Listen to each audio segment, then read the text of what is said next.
World Malayali council global പ്രസിഡന്റും American വ്യവസായിയുമായ തോമസ് മൊട്ടക്കലിന് വേൾഡ് മലയാളി കൗൺസിൽ പാലാ ചാപ്റ്ററിന്റെ നേതൃത്വത്തിൽ സ്വീകരണം നൽകി.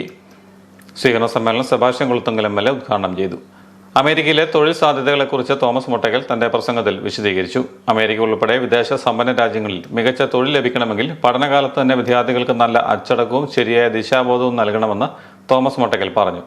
കേരളത്തിലെ പല കോളേജ് ക്യാമ്പസുകളിലും നടക്കുന്ന അക്രമ രാഷ്ട്രീയവും വിദ്യാർത്ഥി സംഘടനകളും നിരവധി വിദ്യാർത്ഥികളുടെ ഭാവിയെ അപകടത്തിലാക്കുമ്പോൾ രാഷ്ട്രീയ ഭേദമന്യേ കേരളത്തിലെ നിരവധി നേതാക്കന്മാരുടെ മക്കൾ വിദേശ രാജ്യങ്ങളിലെ മികച്ച സ്ഥാപനങ്ങളിൽ പഠിച്ച് ഉന്നത സ്ഥാനങ്ങളിൽ എത്തുന്നത് സമൂഹത്തിന്റെ കണ്ണു തുറപ്പിക്കേണ്ടതാണെന്നും അദ്ദേഹം പറഞ്ഞു. Pala chapter chairman advocate Santhosh Mannakkad അധ്യക്ഷനായിരുന്നു. വേൾഡ് മലയാളി കൗൺസിൽ പരിസ്ഥിതി forum chairman George Kulangara, global secretary advocate Shivan Madathil, Thirukochi province president VM Abdulla Khan, chapter secretary Benny Mailadoor, women's forum president Selina Mohan, Unni Kulappuram, advocate Rajesh Pallatt, advocate S. Abhijith, VS Radhakrishnan, Aisha Jagadish, Basheer Thenamangal തുടങ്ങിയവർ പ്രസംഗിച്ചു.